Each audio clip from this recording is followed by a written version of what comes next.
Hey everyone, really good to have my two guests with me today, which is Aaron and Nat. In a moment, I'll get them to introduce themselves. So welcome to the fourth webinar in a series of 4 on receiving skills. So previous to this particular webinar, we've looked at Farrah Williams, Chloe Kelly, from their point of view of how they do receiving skills. And also Jenny Sugarman from a point of view of off-field coaching and receiving skills. So today is about practice design and receiving skills. So Aaron, would you like to give us a little bit of background info on yourself, please? Yes. Hello to everyone that's watching.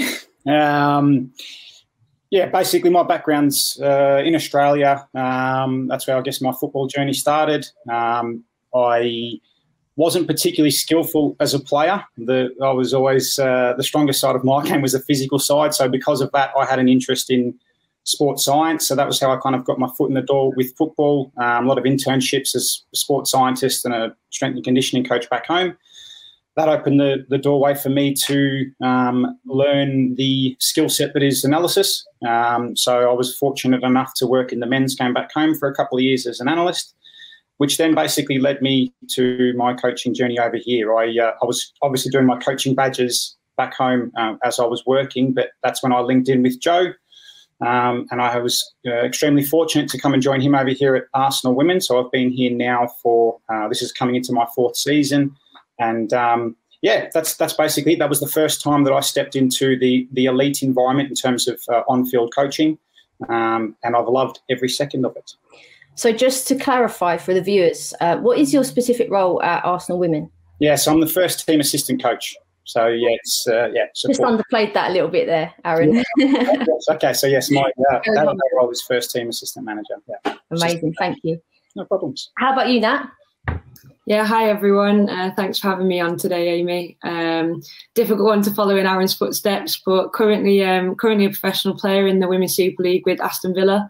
Had a playing career that spanned a long time now, about 20 years. Probably played at pretty much every level of the women's game in this country that you could imagine. And also been lucky enough to play overseas in Denmark and America as well. In terms of coaching, whilst I've been playing, similar to Aaron, I've tried to keep up with my coaching badges. So I'm currently taking my A licence through the PFA. And previously, in terms of my coaching experience, worked mainly within the YDP and the PDP phase, and left my job at Hartpury last year to turn pro. But prior to that, I'd been at Hartpury for 3 years, running the women's football academy there.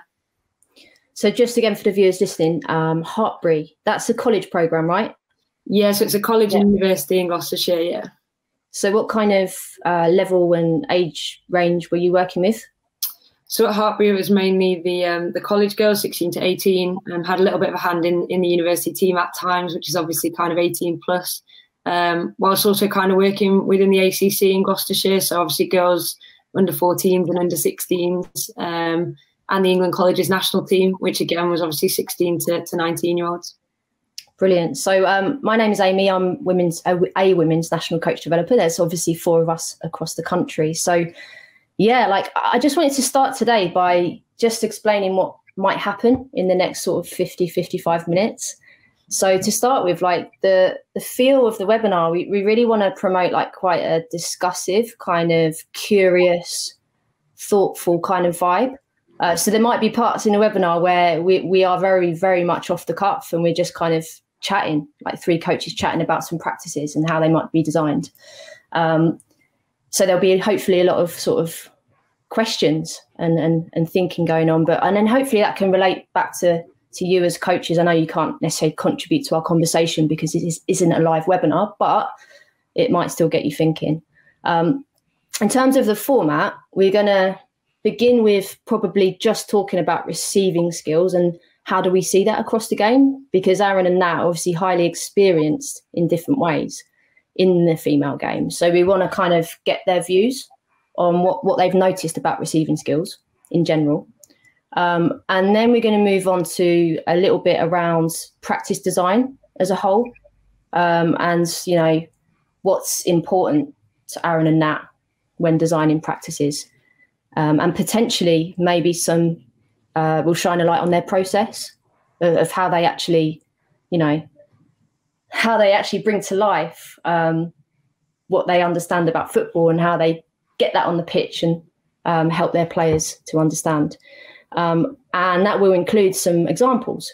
So both coaches have some specific practice design examples to show us and to talk us through. And that's hopefully where we can get into some really nitty-gritty detail around, well, why is it designed in that way? What's the trade-off? What's the benefit? What's the context? And so on. So that's kind of how we hope it will go. So my message, I guess, to the coaches is hopefully just try and pick up some bits and bobs which you feel might be beneficial for you in your context. And also being thoughtful, I think, around this stuff, because we said, me and Nat and Aaron as well, we were speaking about actually how many opportunities there is with practice design. There's millions of different ways to do it. Okay, so there's no right and wrong.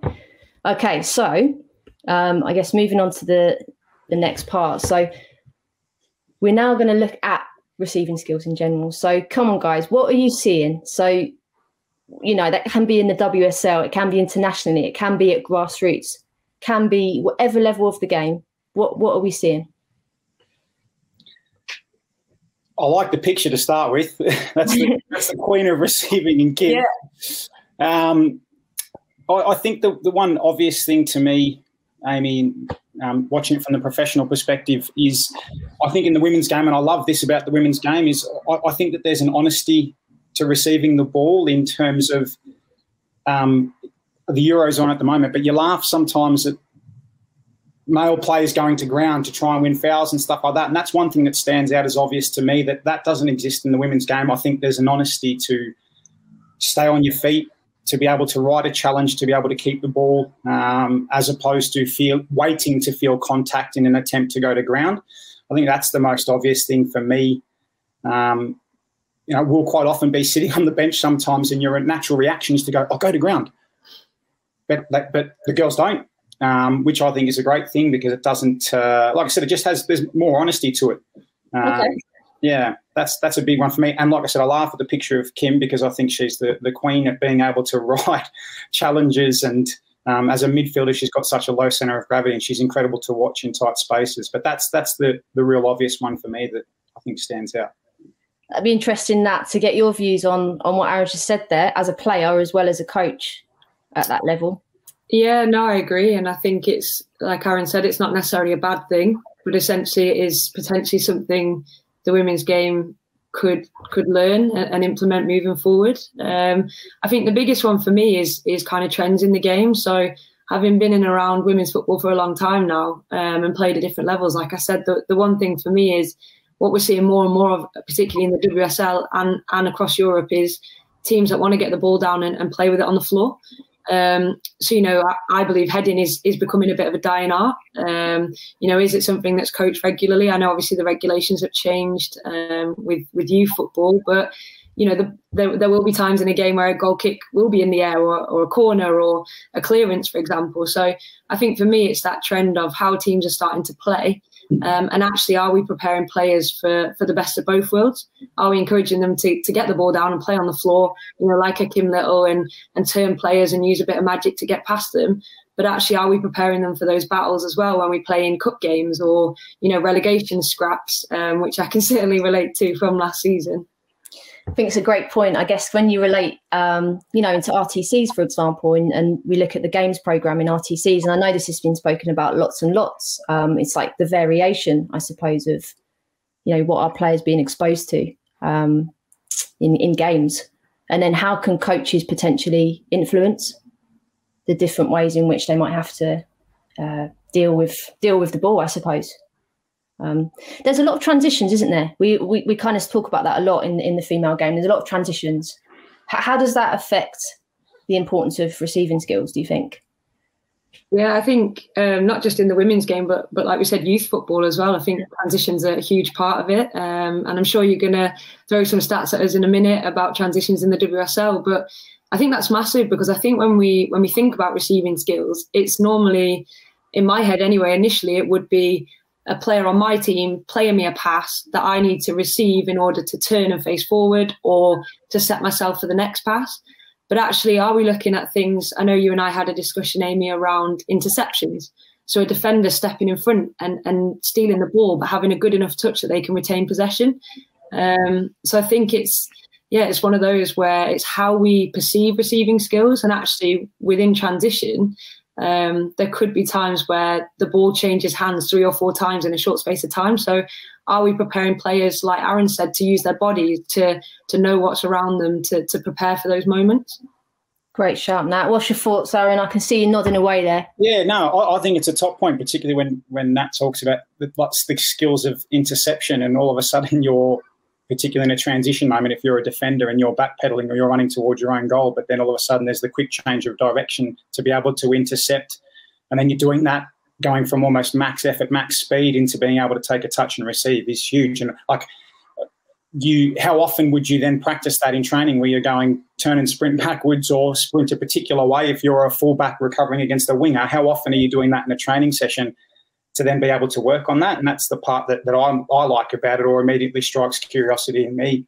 And that's, again, when you talk about how often the transition moments happen in the game, that I immediately, with my analysis cap or my coach's cap, go, that's then where it starts to drive what you're doing on pitch. You know, it's such a big point of the game. So then being able to replicate that and then give players the opportunity to practice those, because equally for every moment that you're working, say, on an attacking transition phase, it's more than likely going to be against resistance, which is where Nat's point comes into it, that all of a sudden you're also at the same time working on that receiving from an anticipation perspective. Yeah, I think throw-ons is a really interesting one as well, isn't it? Because I mean, I don't actually have the stats, Nat, sorry to disappoint you, with the number of, like the typical number of throw-ons we might see at different levels of the female game.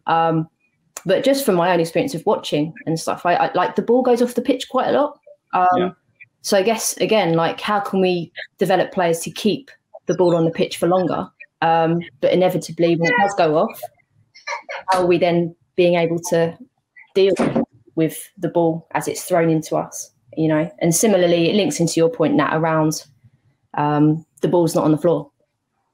So what are we going to do? Yeah, and I think Katie's just thrown in there that on average there's 22 to 27 throw-ins in the WSL, and I'm sure it's something like 17% of possession is gained from a throw-in or lost from a throw-in, one of the two, potentially gained. But yeah, you're right, and I don't know if that's a fear. You know, our coaches, not afraid, I don't know if that's the right word, but do we know how to coach things like that in an exciting way that's going to engage players? Because I know, speaking from experience, sessions around throw-ins can be a little bit tedious unless they're done in a fun way that's relative to the game. For sure. And that's why we've got Aaron and Nat with us today, because both coaching experience in different contexts. So obviously Aaron at the highest level of the game in our country, and Nat, whilst playing at that level, coaching in Grassroots.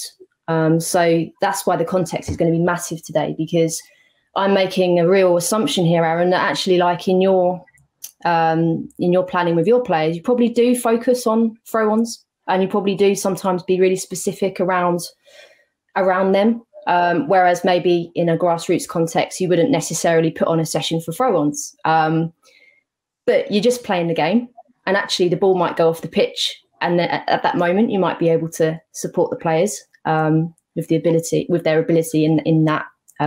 In dealing with the throw-on. So yeah, just my last point really is, we spoke quite a lot in the last few webinars, particularly the Chloe one and particularly the Farah one, around the before, during and after kind of part of receiving the ball. And you can probably feed into that some like really like core and key concepts to observe and to notice as coaches, you know, around like scanning, like how are players scanning, when, technique. So you spoke a little bit there, like Nat, around the technique of the touch when intercepting as a receiving skill. Also, like like imagine the throw, the technique of like, is it the chest, is it the head, is it the knee? How do we get the ball on the floor? Timing, movement. And I don't know about you, but like that, they're like key things that no matter who you're working with, it's important for coaches to notice how players are doing those things. For me, Amy, I think that drives every bit of context that you start. Well, I know we're going to go into it later, but when you talk about practice design and stuff like that, my whole really based on what I'll present, the whole thing is really based on before and during successfully executing those, so that it gives you the opportunity to be able to execute the after, if that makes sense. Yeah. I think those elements are what are the starting point of the building blocks of your session design, regardless of whether that's working like from an IDP perspective or a team perspective. Those phases and being able to clearly articulate what are the key components that I want to be able to execute in this practice design are everything. And like I said, I look at it and go, the before and after doesn't come if you don't successfully execute before and during. Yeah, love that. It's a great point.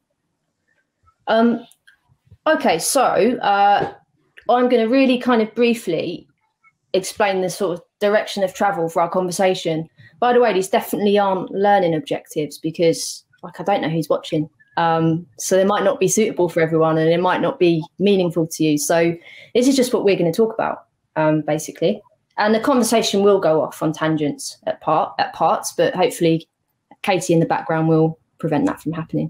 So we're going to be looking at essentially learning and performance in relation to receiving skills. So when we're designing practices, how are we considering how players learn, and also like actually the difference between learning and performance and why that's important to understand. We're going to be looking at a little bit of a framework. So both coaches have kind of shared their framework with us, and we'll kind of have a little look into that for designing practices. And then finally, just like this is the main crux, just looking at some examples and unpicking them. And the key with like being the rationale and how vital it is to have a rationale behind why the practice is designed in a certain way. What are you trading off? What are you getting in return for the way in which that practice is designed? And I guess like some really big messages from me to start with is like how important the game is as a whole to consider when thinking about practice design. And then also from the point of view of context, you know, what's going to engage players? What's going to motivate players? What's going to get buy-in? What's going to genuinely help them? You know, whether that's a technical, tactical point of view, psych, social, physical, and how they merge into one. And also my last thing on this is just, you can design the most amazing practice, can't you? And I've been there. I did it quite recently, actually, designed a practice. I was really excited about it. I thought it's brilliant. And then as soon as the ball rolls, okay, it's not necessarily how I thought it was going to look. So then it's like the ability to adapt, I suppose, and carry on designing practices even when the ball started rolling in your head and tweaking stuff. Okay, so I've labelled this a conundrum, the practice design conundrum. It might be a bit of a strong word, but again, there's so many possibilities when designing practice. There's so many possibilities. So I wanted to just frame it up as that in the first instance. So I guess my first question is, what are the key things that you guys think about when we're talking about practice design? What's important to you when designing practice, just generically? I think for me, first and foremost, it's got to be the players. So who are you working with and why are you working with them? And if that's your whole team, what's your whole team objective from that session, or individual players within that team? Or if it's an individual player, what specifically are you going to work on? Because I don't think you can't design a session if you haven't got that context. Yeah, it's a great shout. Yeah. I mean, just to add to that before you jump in there, Aaron, I think we can be guilty as coaches sometimes, can't we, of designing a practice that excites us, but actually is it appropriate for the players? You know? Aaron, what about you? Yeah, context is the word. I think my first starting point is almost just sitting down and going, where does it sit in the week? Is it an international window where there's only a handful of players? Is it, have we got a 7-day tournament? It's all of that where you're kind of figuring out where it's almost like the jigsaw puzzles all fit together. And then once you understand that, I think it's then going, at what point in that week or at what point in that session am I going to be able to maximise the learning opportunity for the player? Yeah. That's what I think about, because then I also go, you know, if it's a normal week, We obviously have different physical parameters that we want to try and hit every day. So there's all those other little bits that provide context where you sit there and you go, I can't just design something and then run out on a day where we're doing, say, intensive stuff, but I'm doing high-speed work and it's transition moments and big distances. There's all of that comes into it. So I sit there and go, gather all the bits of information, where does it fit best, and then start thinking about within that session now, what's going to give the player the best learning opportunity, and then start to grow it from there. Okay, so you mentioned the word learning a couple of times there. So let's discuss this. So we can sometimes get learning and performance confused. I guess from my point of view, like, whilst Aaron, you're probably, well, I know for a fact that you'll be setting out to win every game you're playing. But at the same time, we want players to learn and develop. And actually, like, how do you guys sit with the idea of players making mistakes? And actually, like, might take time for, like, say, a receiving skill. And you might be teaching a new receiving skill to a senior player, by the way. And it might just take time for that player to be able to transfer it into the game and then to retain that skill set moving forward. They might not be able to get the success that you're after. So what's your thoughts around that in general when working with senior players, or now when working with grassroots players? Well, go on, Matt. No, you go first and then I'll follow. I think the big thing for me is I guess belief in the process and then positive reinforcement along the way.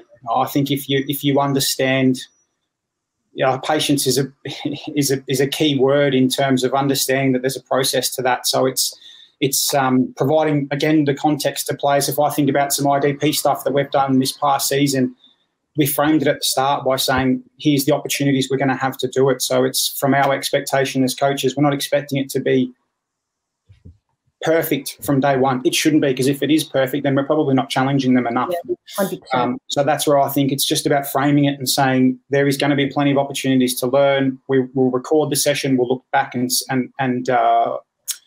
positively reinforce it with video afterwards. And again, you mentioned it before, Amy, but that's where, some players just like to feel it more on the park versus sit down and watch video afterwards. So I think it's just being clear on what the process looks like, because yes, we're aiming to win every week, but then equally you're going practice or learning doesn't happen overnight. So I think it's just being clear from that and then positively reinforcing that along the way. And I think once players start to see the progression and they get that little bit of success, I think all of a sudden you've got the buy-in, and then it's just keep the ball rolling, keep the momentum rolling, keep challenging them. And you need those bits of success along the way to keep them switched on and involved. Yeah. Go on, Nat. Yeah, I was going to say, I think the key word for me there that Aaron's touched on is the process. I think particularly at grassroots, if we link back to the context element, as professional players and staff, you do have 5 days a week, 6 days a week on the training ground. But I think at grassroots, you're realistically only going to have 1 or 2 sessions a week. So I think that context becomes even more kind of important in the sense of, do you want to take up 1 of your 2 sessions a week focusing on this one thing with one player? Or how are you going to utilise maybe a volunteer or an assistant coach to support you with that? And then linking into the process, I think that's where I think Aaron touched on IDP, so individual development plans. That is something that any coach can have, whether you're grassroots under sevens or you're, elite in the WSL. And I think that if you have a process of understanding where that player is at, it might just be one skill that you're going to teach them in that season, if it's a really young player. And actually, like Aaron said, understanding the levels of challenge. So you might start at a really basic level, and that's where the learning begins is, okay, this is the skill broken down. Can you show me unopposed? And then it might be semi-opposed. It might be an object rather than a person. Then it might be a person that's opposing it. And then effectively the performance is then, can they perform that skill in a game at the right time? And I think that, again, linking back to what Aaron said, is they might perform the skill. So it might, for example, be receiving on your back foot to open out. But if you're doing it constantly and getting tackled or losing possession because you're not aware or you're not scanning, well, then that's when we go back to the learning drawing board. And that's where it might be the layers of the process of the skill that actually we then need to coach. And I think performance is that kind of culmination of the learning in a game-based scenario or in a training game, for example. Yeah, so it's really well articulated. And then I suppose the flip to that, Nat, is like sometimes we don't challenge players enough, you know, whether that might be through our practice design, and we think, oh, they got this. This is like, they get it. They've learned it. It's good. And then but then actually the learning hasn't happened because they haven't been able to necessarily do it in a game or retain that skill set moving forwards because maybe we weren't challenging them enough. We aren't challenging them enough. And I think that's really like fine balance, isn't it? And you mentioned, Aaron, around like a little bit of success sometimes to get buy-in. So yeah, I think it's just a really interesting way of reflecting on our own, on ourselves as coaches, and actually looking at the players. Can they perform the skill in different contexts? I think is really in different areas of the pitch, for example, different where pressure's coming from different angles. You know, all of these, as varied as we can, I think it is really important, and testing players and asking them to perform these receiving skills in different types of situations. Just the other thing I wanted to emphasize really is we can't really forget like the game. Like it's an invasion game, isn't it? Like, and even if you look at it, its most simple, basic terms, it's a game where we defend space and we attack space, and we try and stop goals from going in, and we score goals. So I think sometimes if you just keep that at the front of your mind, you know, whatever level you're working at, like you engage players, and they start to understand how the skills that you're teaching them fit into the overall game. I don't know if that's a start point for you guys when thinking about practices as well. Yeah, 100%. Has to be. It starts and stops with the game. Yeah, that's and I've been guilty of it in terms of the coaching process earlier on, being more focused on trying to replicate particular situations in the game to get the learning. But then you sit there and you go, that's only one part of the game. There's so much going on. My thinking has changed where I'm going, okay, if I can get the principles out a couple of times in this practice, I'm happy with that, because equally within that is the game, and there's so much more going on. You can't remove it all for one practice and think that that's just going to drop straight into the game unless the design looks and feels like the real thing. Yeah. So much information for players to take on the game is always offering players information. There's information everywhere. You know, for players to be able to notice themselves. You know, where's my opponent? Where's my teammate? What's the capability of my teammate? What skill set might work best against this teammate? So Nat, what's your thoughts around keeping it simple and thinking about the game and keeping that at the heart of it?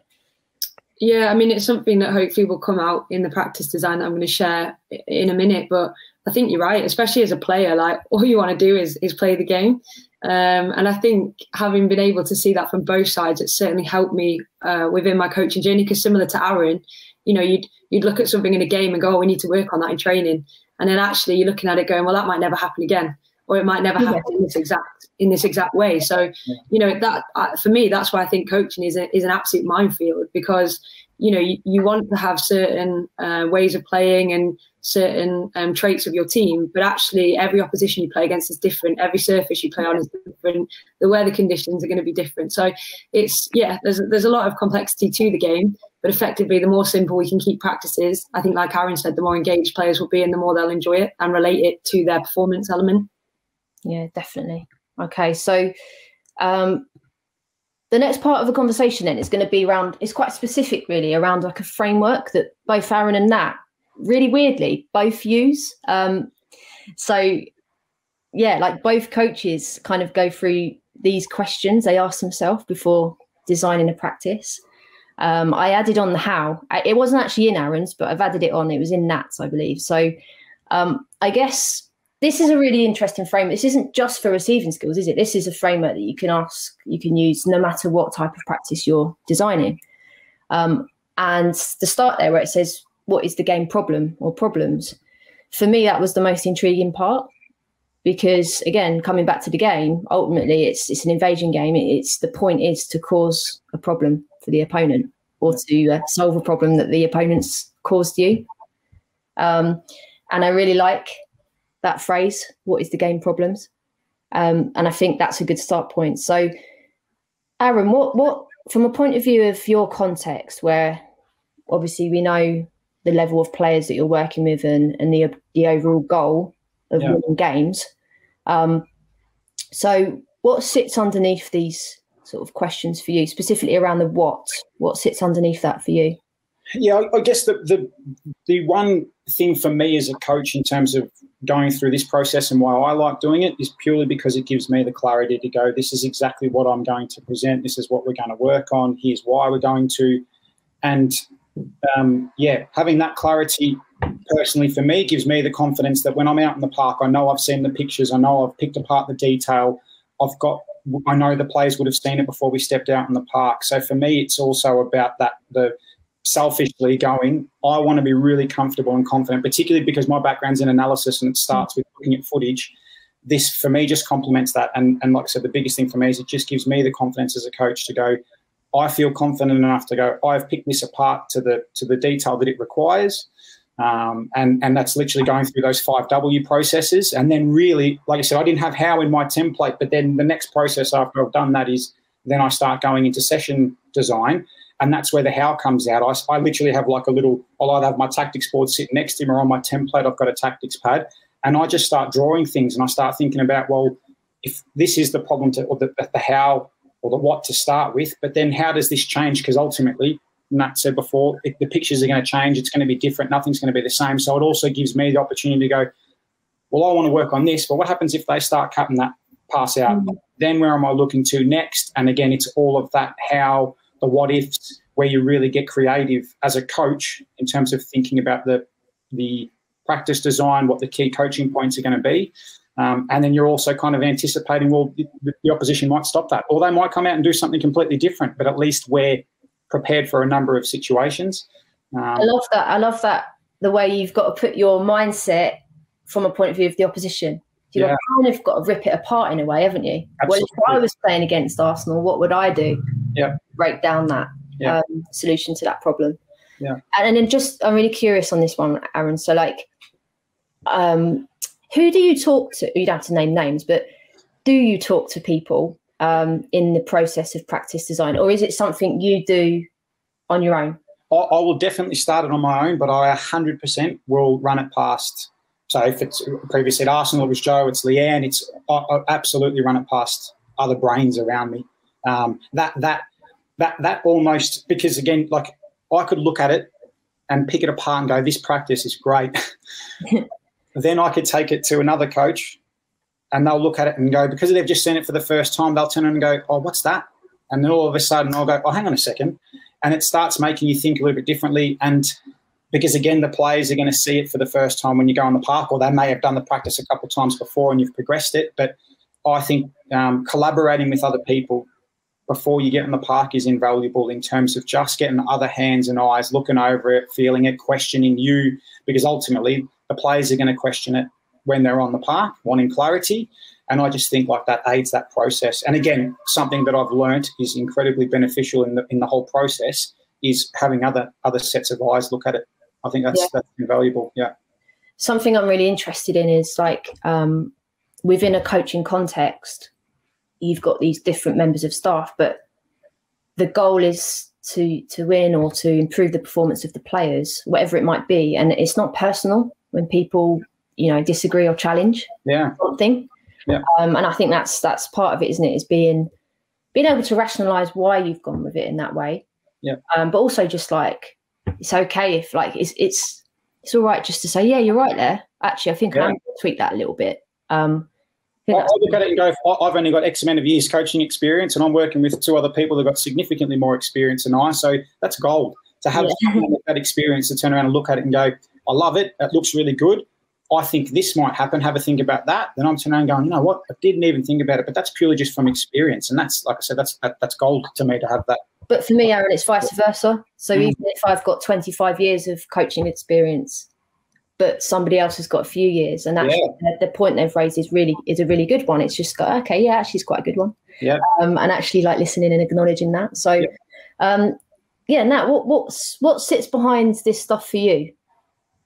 Yeah, I think talking about the what, again, it's very different environments, isn't it? Obviously, Aaron there touched upon the analysis side of the game, which is becoming, more and more prevalent at the highest level. And I think that's where, in terms of the grassroots stuff, it's very different because you might not have access to your opposition. You might not know how they play. You might not have even access to video your own players. So that's where, in terms of coaching at grassroots, you've got to be a bit more creative in how you think, but not necessarily disregard it, if that makes sense, because I think it's crucial. Like Aaron said, if you can create, a plethora of ways in which players can learn, essentially you're going to get the best out of the players in front of you.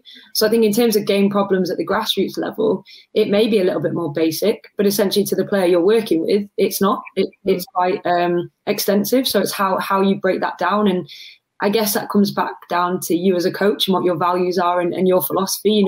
Are you developing individual players because of the age and stage that they are, or because you're working with them to go on to play at the elite level? Are you working with your team because you've got ambitions to win the league, win a cup, etc.? So I think that what is really important at both kind of ends of the spectrum, but it looks very different at the grassroots level. Yeah, and I think the point of this framework from both of you, whilst you've highlighted some excellent differences in terms of the context, the similarities here is we're trying to relate this to the game. We're trying to design a practice that's meaningful to our players, the players that we work with, that looks and feels like the game, that's logical, that makes sense to them. And, like when we talk about receiving skills, we might not, we might hone in on a real specific receiving skill. We might just zoom out a little bit and just create a practice that offers, loads of different variation of lots of different receiving skills. And again, it just depends. Like that's like there's literally no right and wrong.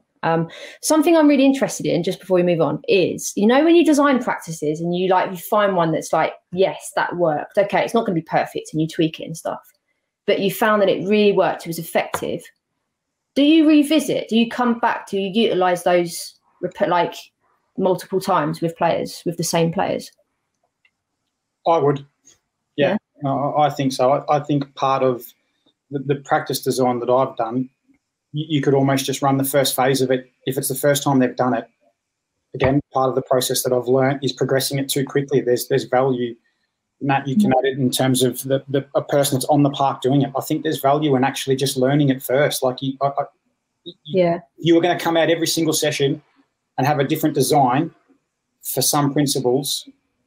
I think it becomes just too chaotic to be able to learn, versus you need a period of time just to feel it. And yes, you might revisit it, and then all of a sudden you go, you know what, I wasn't able to progress it last time, I've already got that in the locker. Or you might progress it quicker because they learn it quicker, and you go, now I need to think about the next progression. But I definitely feel like there has to be some element of repetition to maximise the learning opportunity, because if it's changing all the time, I think then it becomes, you almost go the opposite way and it becomes too difficult to learn. Yeah, I was just going to add to that, Amy, if that's okay, is just, again, linking to hopefully the practice design we're going to share later, is that I think that's equally as imperative with younger players. I think if you find something that they're engaged with, then essentially it doesn't matter if they do it 5, 6, 7 times, as long as they're enjoying it. And like Aaron said, you can find a way to challenge them or reduce the level of challenge if they're not quite there yet. And I think what we're going to share with you is a good selection of practice designs that could link into one practice or could actually be used. It might be like Aaron said, you focus on one for a lengthy period of time, but the next week that just becomes your warm-up or your kind of activity leading into the main activity, or something that the player can do on their own in their spare time if they've got individual time to work on things. So I think that's really important as well. Yeah, and it's like a good practice design can probably work on multiple outcomes. So you might have initially designed a practice for receiving skills, but actually you can use the same practice for defending or combination play or whatever it is. Yeah. So yeah, I think that's an interesting framework to use. I think it's applicable for any coach at any level. I'm sure coaches out there have got their own way of doing it as well. Just then moving on to the next part of the webinar, which is the part that everyone's been waiting for. Just before we go into the sort of nitty and gritty of the practice designs and the rationale behind the practice designs, I guess I just wanted to explain the points that have been written on this slide here. So context drives coaching decisions. I think both Nat and Aaron have explained so well already so far. There isn't a black and white right and wrong with this stuff. It's about the players and the context that you're in and the goals of those players. So the next thing is around the game leaves clues. We spoke so much about the game and starting there and having a look at what happens in the game as a way of informing how we might design practice. And by leaving clues, it's whether it's specifically looking at the footage of your players or the opposition, or whether it's just looking at the game as a whole, because as Nat said, you might not have footage. It's just seeing what happens in that level of the game, what actually happens. And I think it's an underused tool in practice design sometimes, is we sometimes think in our head of what the game might look like in certain areas of the pitch, but do we look at it in detail? And then the last bit is what's important and why, because there's just so much that you could coach, isn't there, for any player? But it's being really clear on what's the point of this practice? What are you really trying to get out of it? And there might be multiple things, but what are those things? So that's kind of how I wanted to just frame the start of this section up. Considerations for coaches, and I guess now we're going to go into some footage of the game, because we want to start with that. As we said, the game leaves clues. So we have some footage from Hartbury College, which is, as Nat explained at the start, was where she was coaching before she became a full-time pro. And this is college football. I guess the challenge for coaches when watching this is, what did you notice? What stood out for you from a point of view of receiving skills? And how might that inform practice design?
Okay, so real briefly then, Nat, what kind of stuff stood out to you?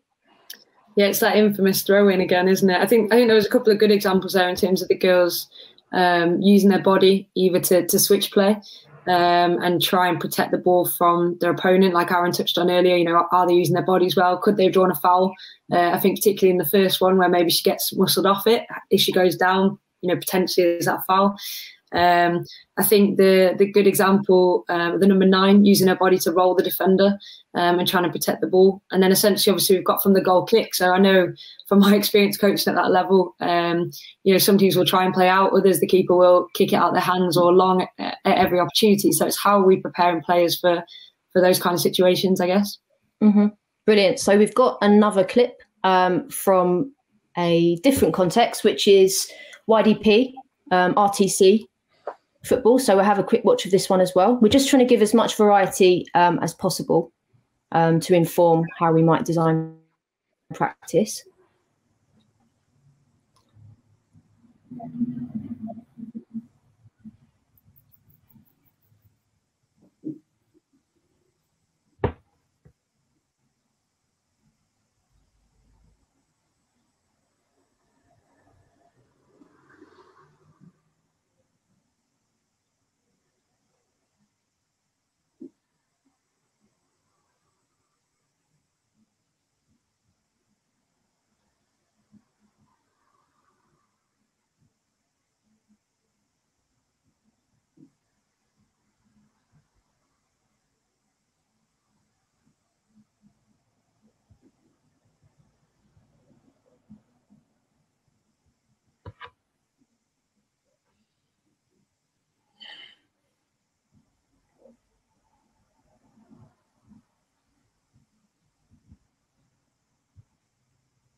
There's some good ones in there, wasn't there? Go on, Nat. Quick summary. I love the cup of the right back. I just think the no touch turn. Sorry. So again, going back to what we perceive to be receiving skills, has she actually touched the ball as she's turned? No, but it's a great receiving skill because she's drawn in her opponent and managed to create a little bit of space for her to play. And then I love how she's then gone for the return off the 1-2, and her next first touch is beyond the player.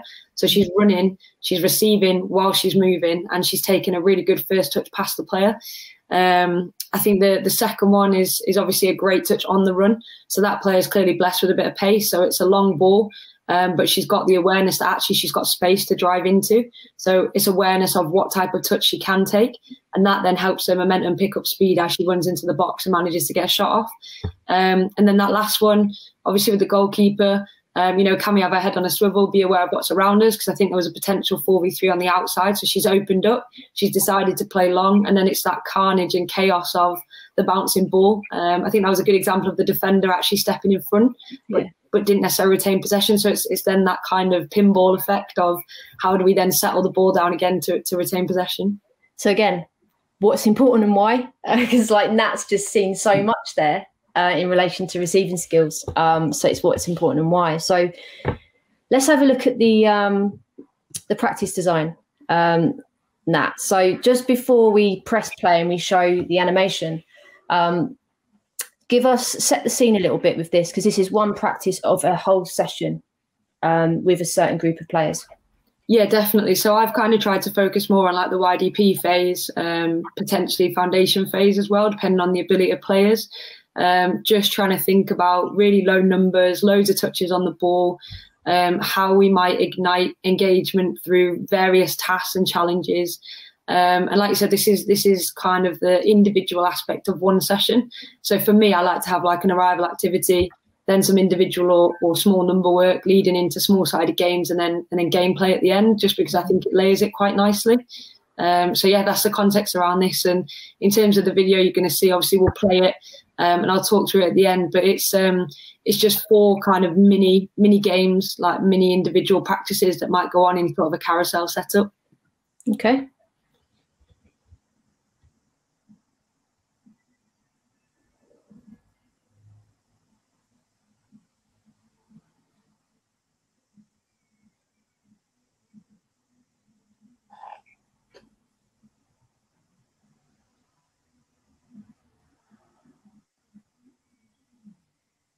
There's the stepping in front.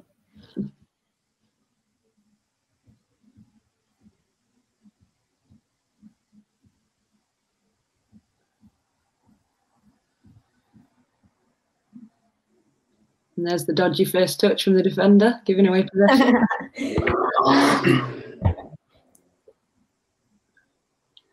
A little switch it to a little roll, I guess.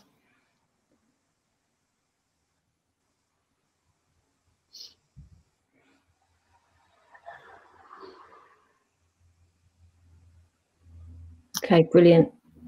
Yeah, cool. So if I give some context around individual practice, so top left could be an arrival activity, but in this case I've used it as like a mini game. Starts off as foot tennis if your players are capable of that, with the mini goals just acting as a net.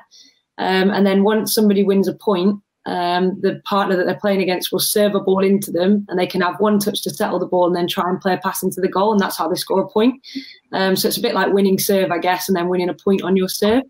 So I really like this one because I think you can have a lot of fun with it, and you can adapt it however you see fit. If your players maybe aren't confident with foot tennis, it might be that you play the ball along the ground in a little game that we like to call Bop It, which I took from the RTC at Villa, and Paul Hughes was really helpful in that. So yeah, just you can adapt that however you see fit. And then with the point scoring, the ball can be served in different ways. So they can either fire it in on the floor, they can chip it in. If they're not able to do that, they could throw it in, whether that's taking a throw in or throwing the ball underarm.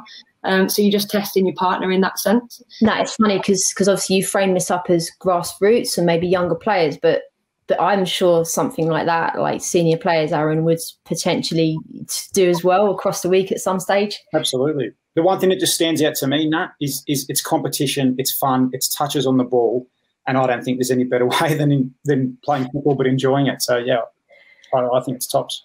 Going back to those factors we were talking about, technique being one of them, like it's a test of technique in a way, isn't it? It's touch. And whilst if you look at the before, the during and after, there might not be much decision making potentially around, okay, what does this touch lead me to?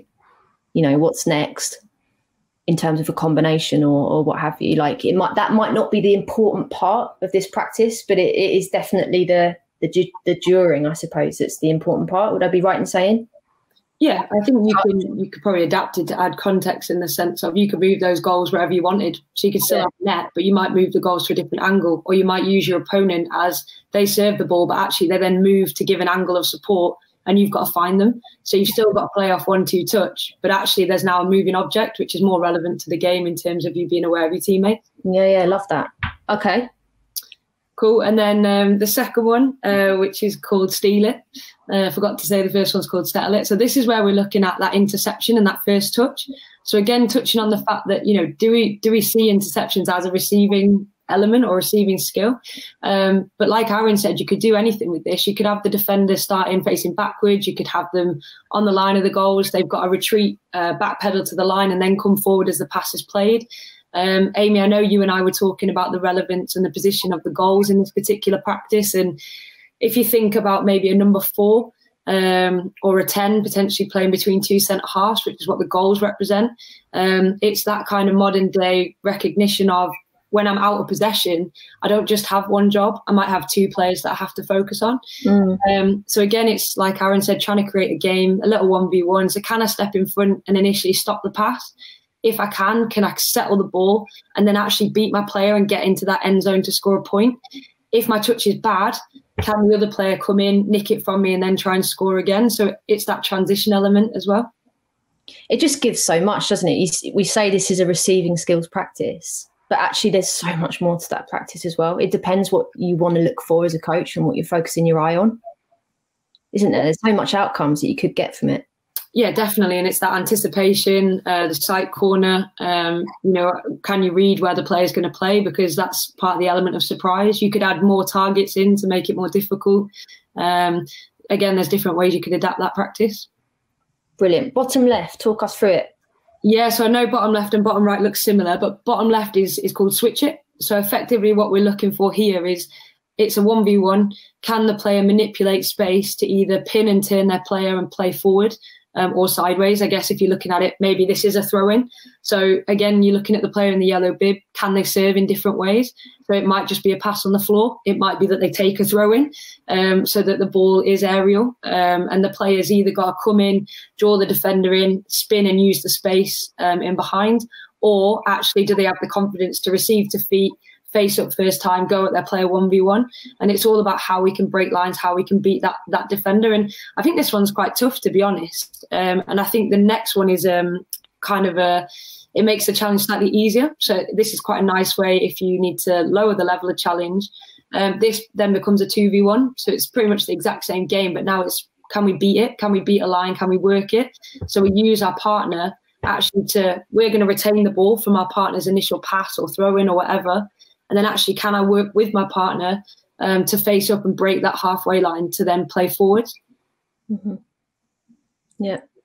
I think the 2v one becomes really interesting from a point of view of receiving skills, because it opens up even more possibilities, doesn't it, for the different types of skills that might be needed and when. Yeah, absolutely. Because I think in here, you've still got the element of that first player could receive face forwards and break that line. Because they might open up, receive on their back foot, or like we saw in that clip, it might be a no-touch turn where we've drawn the defender in and actually we've got the time and space now to go past them ourselves. So it's not that they have to play a 2v1. It's just, can they work an opportunity to break that line? Yeah, because that changes the pressure, doesn't it? Yeah, absolutely. The defender. Yeah. So maybe they won't, well, it'll be interesting to see how the defender would deal with it, but it would just change the picture, because now the defender has to be thinking about both players. So the pressure would look different. Yeah, absolutely. And I think, again, like Aaron said, if you can make it a game where if the defender can nick it and dribble across the end line, well, they get 2 points because now they're in an underload. So then, again, we're looking at can I intercept the ball with a good first touch to retain it and then go and drive forward? And I think the beauty of these mini games is you don't have to do them for, 30, 40 minutes. It can literally be 5 minutes, little carousel. You're working on different receiving skills. You're giving players choices. You're giving them different options as to how they receive. And essentially you can swap players. So in those threes, players just rotate. So they all do each job. Yeah. So it's quite easy to manage. Yeah. Yeah, it makes sense. Aaron, I'm going to come to you because I think we associate these small numbered practices, simply designed, simply but effectively designed. Do we kind of perceive them as something we just do with kids, or actually is it something that is relevant to senior players? Because Farah spoke in her webinar around, it's only recently since she's been at Reading where she's got really detailed coaching. Which has really pushed her on, she was talking about. Yeah. No, I think it applies to our level. Like I'm looking at that going, you could break it up into units. So you could literally go, okay, the football tennis side of one. You go on the interception one, you could do with your back four, maybe your sixes. Your one where you're looking to roll and turn, you could work with your midfielders, or it could be your forwards. Equally with when you're looking at the one with the 2v1 practice, then I start thinking about forwards dropping in and having midfielders arriving underneath. So all of a sudden you can take all those three practices, fit them into unit-specific work, and then away you go. And more importantly, the whole time, they're having fun, smile on their face, like you're saying that I'm looking at that going on an activation day on the first session of the week. That's your warm-up. That's 10 minutes. And I'd like to think if the sun's out once in a while, that the girls come away from that part with plenty of touches, position-specific, and hopefully buzzing in terms of they're up and about and ready for the rest of the session. So, and there's so much repetition of touch. I think it's brilliant. Yeah. And tiny little tweaks to those designs, whether it's changing the numbers, changing the area size or shape, we sometimes, what would happen if we made the area slightly bigger? Yeah. How does that now affect the type of touch we want to take in the spaces we want to exploit? We did it from a throw-in. I know you mentioned that when you were talking about it, but that's the perfect opportunity to go, we're going to set it up in wide areas from a throw. We're going to change the angle of a midfielder coming in to receive it, and away you go. Yeah. And even the mini goals. What happens if you mentioned that, putting them on an angle? What happens if they're on the side and not the end? Like, how does that change the way in which that player has to receive the ball? So much to adapt, and we could go on, like we said this at the start, we could literally go on for hours and hours talking about what tweaks we could make to practice design, which would affect what outcomes we got.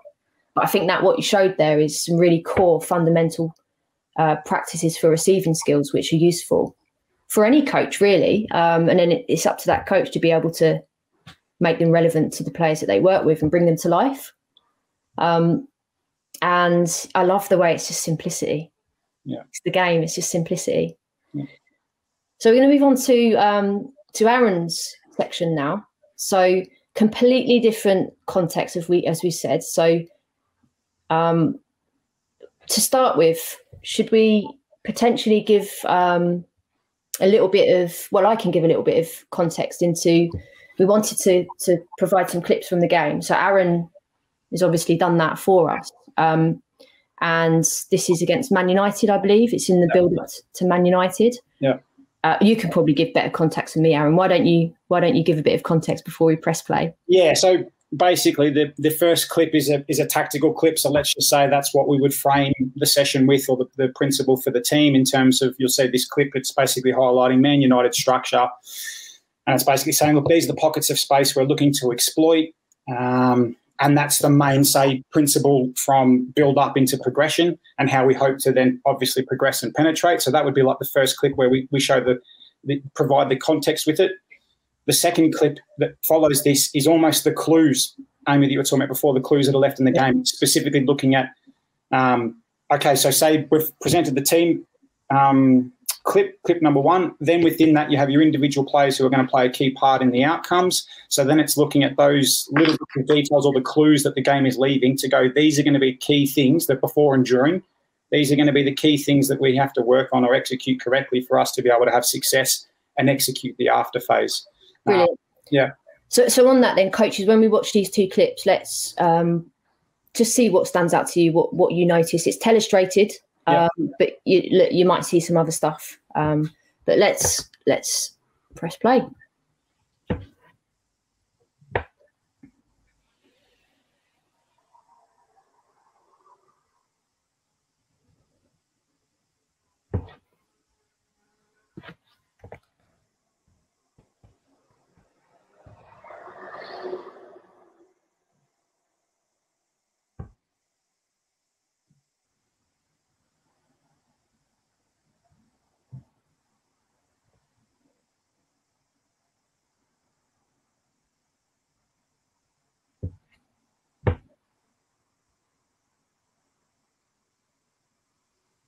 Okay, so that was the first video that Aaron described. That's basically the structure, the shape. Here's the space. Yeah. This is what we want to be aware of. This is what we want to exploit. Brilliant. So the next video, which you said is the more technical detail associated to that picture, linked to receiving skills. Yep. I'll just talk through it, but these are the clues. So I'm looking at it going, okay, first thing, if we want to use the pockets between the lines, make the pitch as big as possible. Now start to think about your movement. So this is all before. Can we make double runs? Can we lose our opponent? Think about our angle of arrival. You know, Caitlin's working in to out, but can we work out to in if we want to use the pocket? Who are the players that are going to affect that? So you've got the player coming in who's playing the ball, one arriving underneath. Are we aware of where our opponent's coming from? Are we aware of where the space is and the detail in our first touch? So they're all the things that I look at now and go, they're all the clues. And that essentially is where I'm going. These are going to be my key coaching points and what I want to try and work on. And I guess this is clarity for me and probably for the people watching. When we went back to that framework, the what is the problems? Yeah.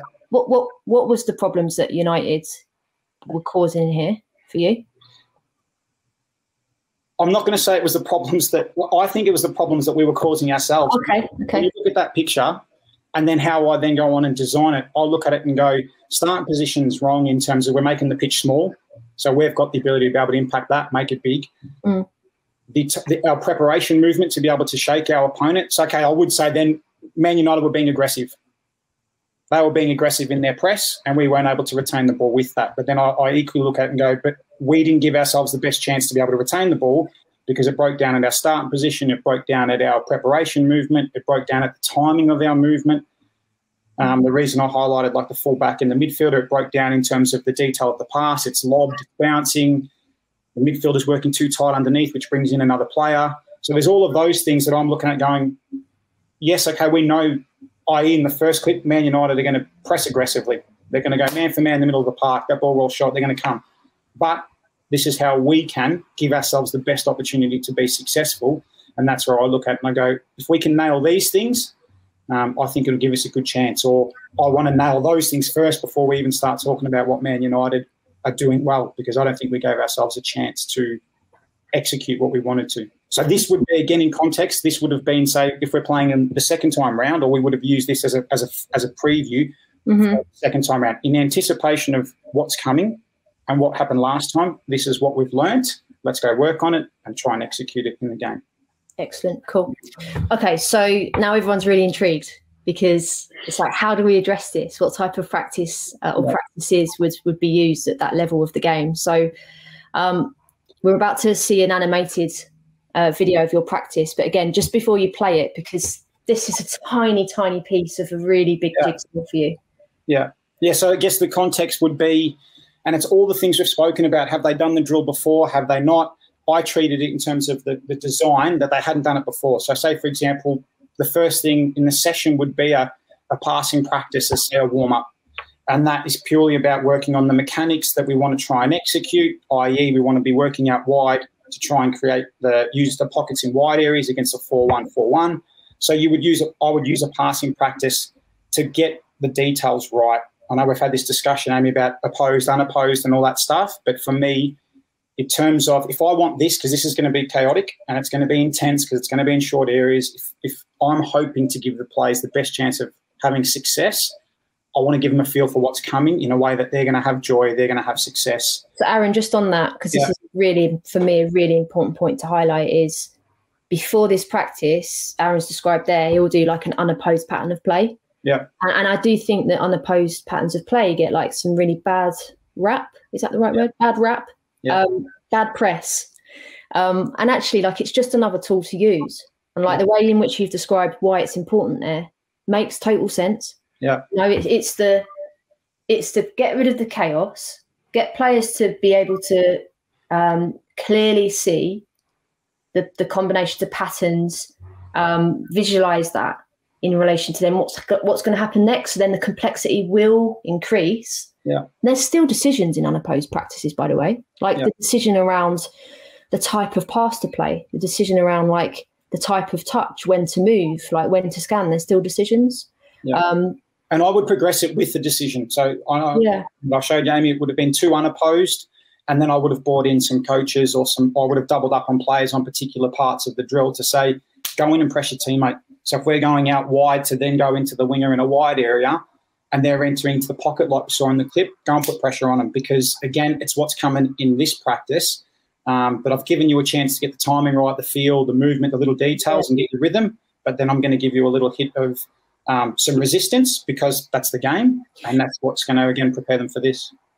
Now, on the flip to that, is unopposed pattern work something that you would, if you're only seeing your players for not a lot amount of time per week, 1 or 2 sessions, it might not be a priority? Am I right in saying in the grassroots setup?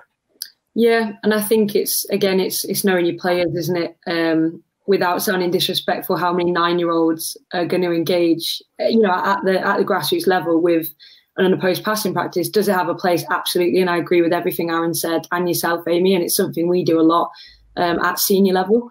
But I think that's where with grassroots, you've got to pick your moments. Would it have a purpose? Potentially, yeah. If you know your group and you know it's what they need, and like Aaron said, it could be an activation, a warm up into what your session entails. Brilliant. So, Aaron, we've been talking about the practice before this there, but let's now look at this practice. So if I click play. Yeah, I'll let it run through once, but just so we can see it. But basically it's a 3v1 build-up phase, combined for X amount of passes, look to progress. This is the winger coming into the pocket. Can we find the space, the spare grid? 2 attackers go in, 1 defender goes in, and the practice restarts. This is the progression. When we do find the space, the spare grid, can we progress forward now and try and score? Ultimately, that's what we want to do in the game. If we do that, restarts. And then I've just put a little bit in there to show that if the defenders win it at any point, it just becomes a 6v3. The whole grid opens up. Can you try and score? So again, I constantly just want it to look like the game. There's a goal at either end. There's a section in the middle with players. It's multi-directional. If you go back to the start, Amy, I'll just explain it in terms of, so in the clips, there was the left back playing the ball into our winger, which was the build-up phase. Go back just the very start when they've got so it's that's basically showing that point of saying there's a build-up phase and we want to go vertically and progress, and that's the pocket of space that I was highlighting. After that point, all we want to do is look to change the point of attack. So there's space on the opposite side, which is the grid that's unopposed, the 1v0. Can you find the space? That grid will change. Sometimes it might be the grid directly next to the progression. Sometimes it might be underneath. All I'm thinking at that point is our player receiving the ball in a 1v1 in that progression phase, can you find the space? Because against Man United, they might turn around and go, you know what, stop cutting the pass inside, or we might jump on the fullback and the pass might come from a different angle. I don't mind. So long as you can identify where the space is, you can progress forward and ultimately look to score. That's all I'm really concerned about. And again, that part I've just put in terms of incentivize the defenders. When you get it, it's not just about running off with the ball. The game opens up. We're looking for transition moments in terms of our reaction to go and win it. We're looking for the ability to play out and go and exploit space outside. And that, I think, is a key part of, for me to maximise what I want to get from an attacking perspective, the defenders have to be real. They have to feel like they have a chance to have success. Or if they get the ball, they're not just going to give it straight back to the coach and I'm going to fire it back in. Go, keep the ball, play with it. So, yeah, that's, and I've spoken a fair bit there, but it is chaotic.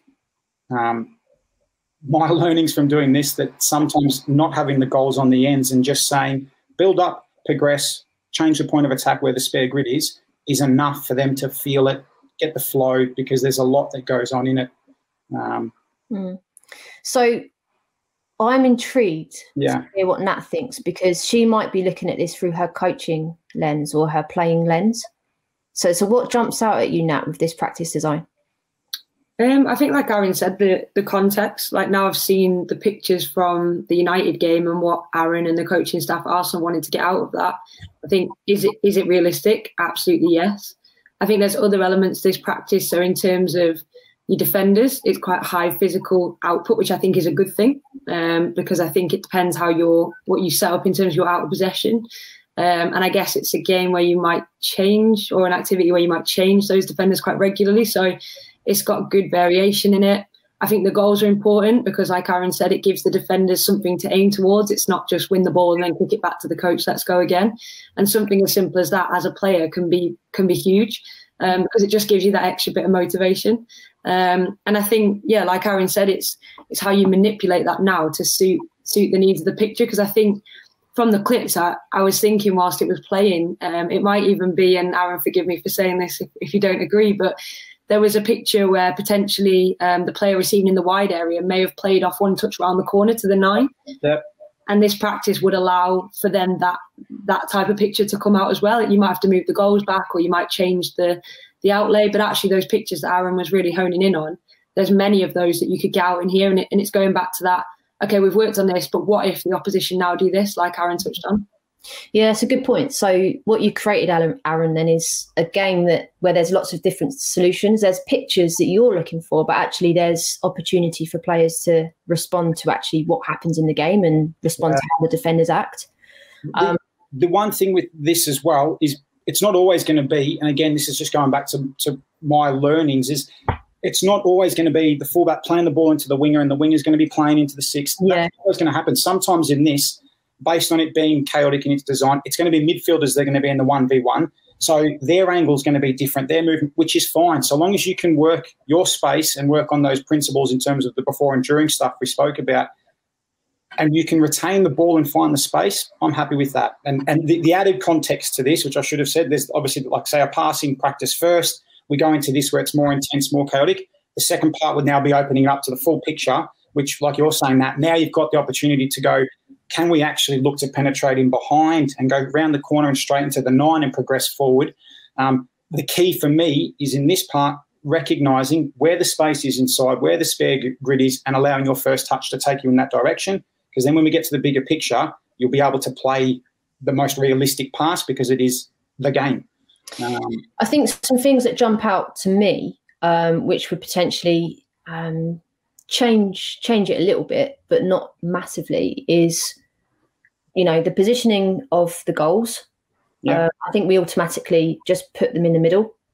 Do they have to be in the middle? Do you want them right in the middle? What would happen if the goal was to the left or to the right or further back or closer? How does that then affect how the players play? Particularly if I'm about to receive the ball with the intention of then playing it into the mini goal. If the goal was on an angle or in a different position, it might change how I think about how to get the ball in that target. The coach is standing with the balls and is the person playing them in. So I'm making an assumption, Aaron, that might be really varied in terms of how the balls are played in, similar to how Nat did in her practice. It could be just sort of throw it into the ground, deal with it. It could be a really smooth pass. Could be like just drilled into the chest. I laugh because it depends on how the girls are feeling on the day. I cop it for sometimes the way I send a ball into a drill, into a practice. Yeah, so that's where I thought you were going to say it depends on who's doing it, because you haven't got a great pass on you, or Joe hasn't got, or Leanne hasn't got. But I know that's not the case. But that, for me, that's a really important detail in terms of not just how the coach restarts the practice, but where the coach restarts the practice from. Is there a reason is there a rationale behind the positioning of the restart, or is that kind of random? It's purely just so I guess the coach has got a good point to hit all 4 squares. So because sometimes it might restart on the opposite side. So if I've moved my position, they might not know. It's purely just to give it best spot to hit all 4 squares to be able to restart it, and they know consistently where it's coming from. Again, we've just spent however long talking about how chaotic the game is and things change. So it might be a Joe, you loves it. I was going to say, I think we can definitely increase the chaos here. Just really subtle. Throw it up and run out, deal with it. 100%. And if they know, because if they know it's coming from the coach every time, he's in the same place every time, like it might become predictable. So yeah, look, there's some amazing detail, by the way, that's gone into both of your practice designs, and loads of thought that sits behind everything. So thank you for sharing. I think it's really fascinating to be able to compare the two different contexts, and actually it just, for me, I've forgotten the word. It highlights the importance of understanding your players and what their needs are and their capabilities. So I guess just to sort of conclude the webinar, it's just some sort of things to think about, some so whats, because if we really listen to what Aaron and Nat were saying and took some detailed notes down, it's probably just loads of stuff. So I just wanted to summarize some stuff that stood out from my point of view. So is there a clear objective and rules? Is there a purpose behind the practice? When is it directional? When is it multi-directional? How much variability and interference or chaos are you looking to cause? Or actually, are you not? And actually, you're really looking to reduce the chaos. What kind of numbers? Is it really small numbers? Is it bigger numbers? Is it what's the rationale behind this? And how does it affect things like repetition and realism? And also the physical demands, which Nat highlighted. I'm not sure I understand. Siri, which Nat highlighted in your one, Aaron. Manipulating the area, size and shape. How can we use that? It's a really simple thing, but how can we do that in order to affect the possibilities for the players in the games and what they see and how they think and how they solve those problems? Transitions, when would we have practices that emphasize transitions, that have transitions, that make it part of the game? And also, whether that be the restarts that we've spoken about as well. When is the ball kind of just all over the place, and when is it nice and smooth on the floor? And getting multiple outcomes might be a practice for receiving skills, but it also works on lots of other stuff. And that's just, look, that list could literally be a million things long. So I just wanted to pass it back to you guys. So Nat, what would be your key, really succinctly, one key message that you think is really important for coaches when designing practices for receiving skills? I think it's the picture, the variation and the choice. So what picture are you working on? How could that vary? Like Aaron said, what game problems might arise, like you mentioned, Amy? And what choice does the player have to make in those circumstances? Love it. Love that. Go on, Aaron. I was just going to go back to the word context, and that's me with my analysis cap on. I just think I think process is key in terms of get the context right, and then exactly like Matt said, you've got so many elements that peel off that as the starting point that then your list that you're talking about here, Amy, then you really start to refine and go, okay, well then what are do I want it to be chaotic? Do I not? We haven't spoken about it, but in those practices, how are you using your assistant coaches to maybe touch on the other points that are also hidden within the practices? It's all of that where I kind of look at it and go, that just gets all of the madness going on here to a clear point where then you put yourself in the best position to be able to design a practice that gets what you want, as well as provides the learning opportunity. And then, sky's the limit from there. But I think you just have to start with a point where you go, give me all the bits of information that I need, what's really important in terms of the outcomes I'm looking to achieve, and then how can I best provide a platform for the players to be able to achieve that. Yeah, that's, again, really, really well explained. I guess just last thing from me is then once the ball rolls and the practice is happening is being ready to watch and see how it works. Being ready to adapt if needed, see how the players respond. I think that's huge. And the other thing is just what are you looking for? What are you looking at? Are you looking at the bigger picture? Are you honing in on some details? Or you spoke around scanning, positioning, timing, movement? And I think sometimes that's the real challenging thing, especially if the practice is happening quite quickly. Yeah. And then being able to talk to players during the practice, I think it's massive. You know, how does it feel? What are you seeing? What were you trying to do there? It's trying to get inside the mind of the player to see how they're actually trying to solve the game problem, how they're trying to deal with the game and outwit their opponent.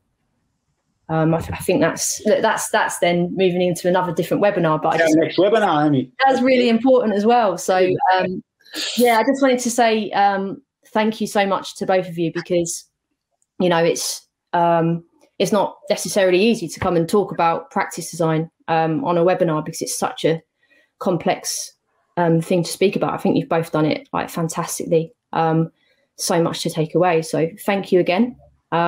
Reminder to everybody that this is the 4th webinar in a series of 4 on receiving skills in the female game. So definitely urge you to go back to the previous 3 because they offer something that this one didn't, and this one offers something that they didn't. So hopefully it tells a nice story in that series of 4 webinars. So thank you everybody for tuning in.